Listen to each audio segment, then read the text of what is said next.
Hello Year 9, Mrs Randall here. I'm going to tell you a little bit about the GCSE music course that we offer you as one of your options into Year 10. And we teach the Edexcel GCSE syllabus, and I teach this alongside Mr Williams.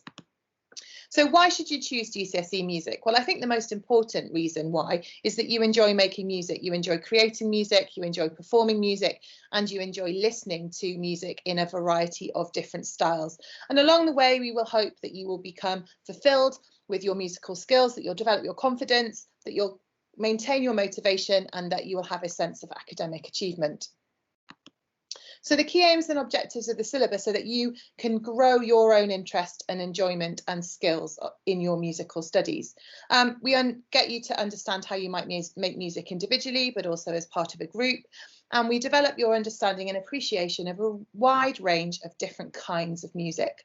And alongside this, we're also developing your life skills, your critical and creative thinking, your cultural understanding, your self-confidence and your self-motivation. So during the course of the GCSE syllabus, we'll investigate, analyse and evaluate all sorts of different styles of music and its features. And you'll learn to perform and compose and appreciate these different types of music too. There are three components to the GCSE music course. The first of these is performing, and that's worth 30%. And we'll do a wide variety of different performance activities all the way through the course. But in Year 11, you choose a performance piece that you can do as a soloist, and you choose an ensemble piece that you can do with other people. And you can play on any instrument or voice, and the music can be in any style. And together, those two performances will last for a total of 4 minutes. And sometimes people ask me, what kind of grade should I be? And I don't have any grade criteria, so I don't say you have to be grade this to be able to take the GCSE music. But to get the higher grades, the grade 7 to 9, you should be performing music of around about grade 4 or 5 standard. Then the composition side of things. So again, this is all about developing your practical skills, but in Year 11, you will compose 2 pieces for final assessment. One of those is written to a set brief by the exam board, and one of the others is a free choice composition.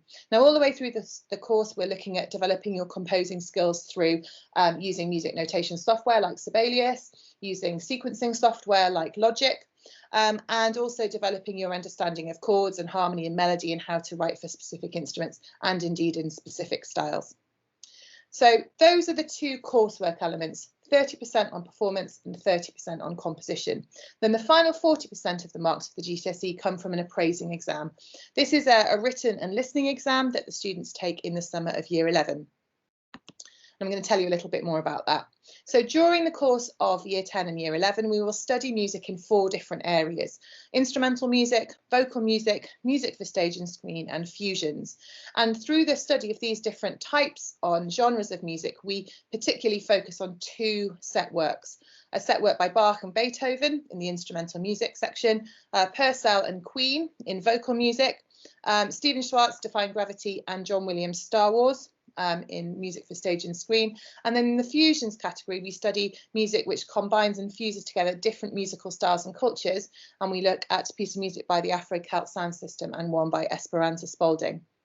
Now, when we're studying this type of music, what we will look at is for you to be able to understand the form and the structure, be able to use musical vocabulary to describe how the composers have created the actual styles of music, get an understanding of the stylistic features for those different types of music. So why does Baroque music sound like Baroque music, and why is a fusion piece like a fusion piece, and what elements are they fusing together? How is this creating the atmosphere and mood for the Star Wars opening titles? And we get you to be able to evaluate how the composers have created those pieces of music and understand a little bit around the conventions of how that music's been created at the different times and places. So there are lots of different views on studying GCSE music. You can see that there. I'm not going to read them out to you, but you can see that obviously the practical's an enjoyable part of it, that it does help to read musical notation, although it's not the most important part. The fact that actually using the computer and being able to use those programs really help them to hear how their musical ideas fit together, enjoy making music with other people in the class, and obviously learning about music that perhaps is unfamiliar to you is really interesting and can really broaden your horizons. So there are often some questions that people tend to ask over and over again. So I thought I'd just answer some of those for you guys now. The first is that I don't have a lesson on an instrument. Well, that's okay. It helps if you do, but it's not the most important thing. You just need to make sure that you're prepared to practice and develop your skills in performance on an instrument or by singing.